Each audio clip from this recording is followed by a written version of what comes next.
Привет, друзья! Меня зовут Яков Асканов, и я занимаюсь фото и видеосъемками дикой природы. Я часто бываю в заповедниках в разных уголках планеты, снимаю там редких и не очень животных, а иногда просто выезжаю за город, где тоже можно встретить интересные виды и сделать потрясающие кадры. Моему увлечению уже около 10 лет, и мне посчастливилось видеть свои работы в таких изданиях, как National Geographic, Geo, Вокруг света и даже в энциклопедии Британика. Мне часто задают вопросы о том, на какую технику я снимаю, а поэтому я взял на себя смелость сделать небольшой обзор одного из моих главных инструментов – длиннофокусного зум-объектива. Прежде чем купить себе новый объектив для съемок дикой природы, я посмотрел немало обзоров. Большая часть была создана амбассадорами компании Nikon, которым предоставили объектив до его официального релиза. Отзывы были, в общем-то, хвалебными и сводились к тому, что объектив стоит своих денег и лучше предыдущих решений на рынке. Единственное, что меня не устраивало в этих обзорах – отсутствие объективной составляющей. То, что стекло получится хорошим, я особо и не сомневался. Ну, еще бы. Мы ждали его 3 года, и это долгий период, за который такая экспертная компания, как Nikon, просто не могла выпустить плохую линзу. Но насколько он хороший по сравнению с предыдущими решениями, как самого Никона, так и сторонних компаний? Главный вопрос заключается в том, стоит ли покупать новое стекло вместо прежних стекол. Ведь новый никоновский объектив стоит существенно дороже. Еще острее этот вопрос стоит перед теми, кто уже имеет телезум, который придется продать со скидкой и купить новый без нее. И разница в деньгах будет уже примерно в 2-2,5 раза. Самое главное, я не нашел ни единого обзора, где бы одновременно сравнивались все популярные решения, существующие на рынке. Сразу оговорюсь, я не имею отношения к компании Nikon и объектив покупал за свои деньги. Так что заинтересованности что-то рекламировать не имею. Сам я до этого снимал на Tamron 150-600 второго поколения. Естественно, после покупки нового объектива у меня возникла мысль сделать сравнительный обзор, пока я не продал свой старый. А чтобы обзор получился максимально информативным, я взял у своих друзей две другие популярные линзы. Sigma 150-600 версии Contemporary и никоновский объектив для зеркальных камер 200-500. Ну что, поехали!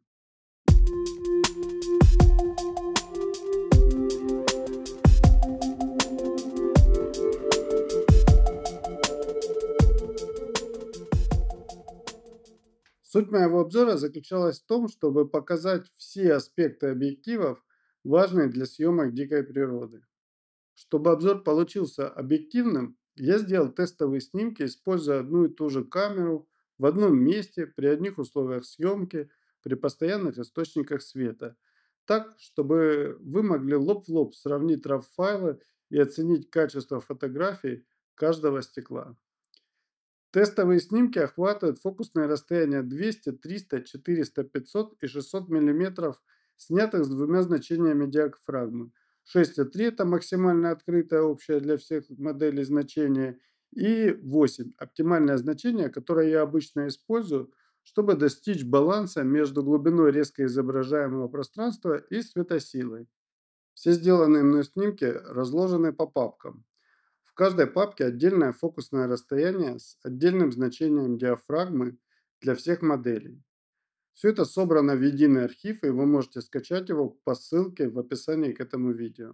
Кроме этого, я сделал тесты, которые показывают, как работают системы стабилизации на фокусных расстояниях 300 и 500 мм.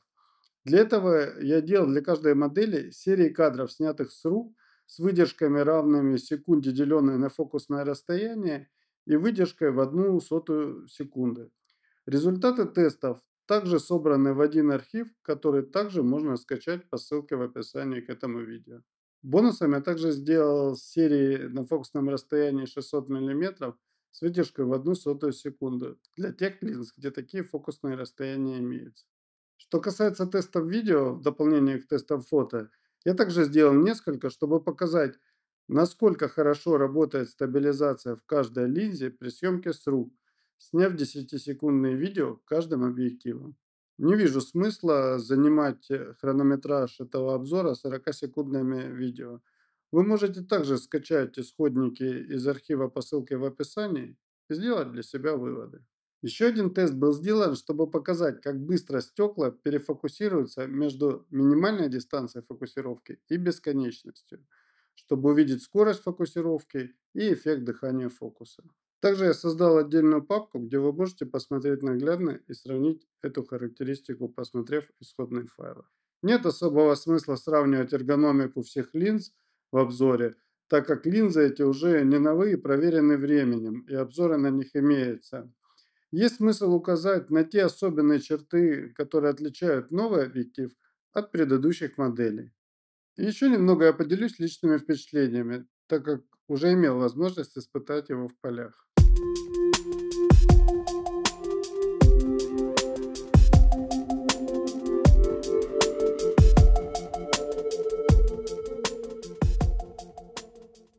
Первое важное отличие – это объектив с внутренней фокусировкой и зумированием. Плюсы этого отличия в том, что стекло имеет меньше шансов подвергнуться воздействию пыли или воды.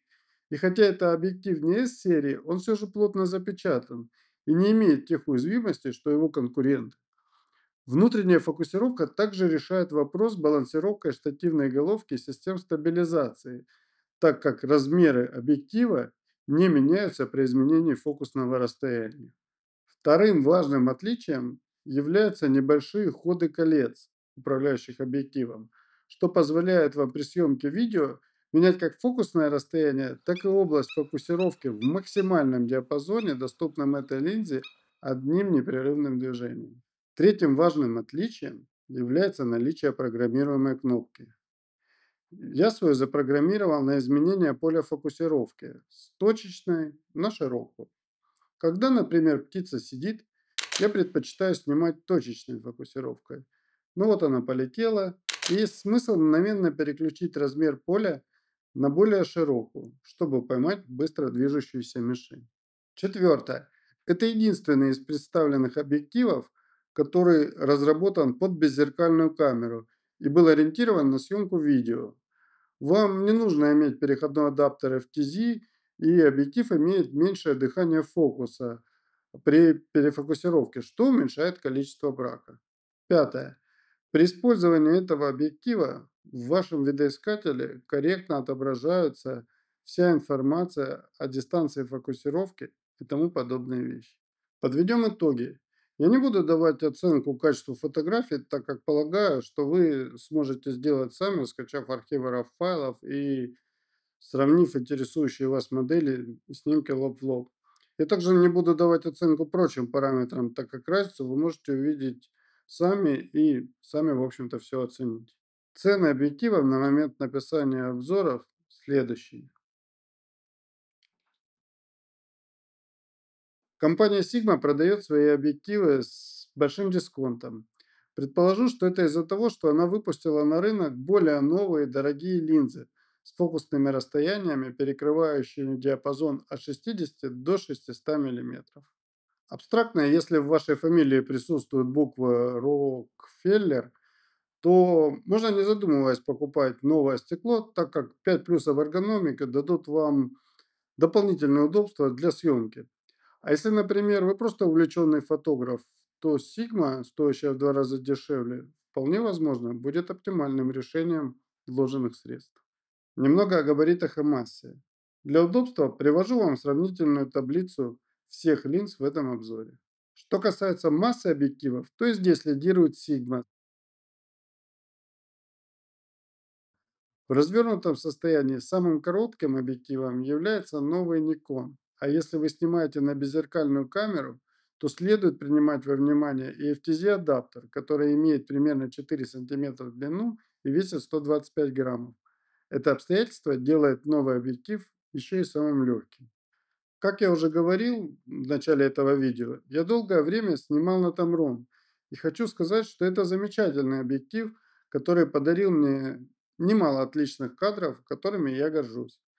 И моим основным мотивом перехода на новую линзу Nikon стала необходимость снимать больше видео и иметь инструмент, максимально приспособленных к съемкам в экстремальных условиях. Главными мотивами покупки объектива Nikon служили отсутствие необходимости использовать переходник и внутреннее изменение фокусных расстояний. То, что делает объектив менее уязвимым для воздействия внешней среды.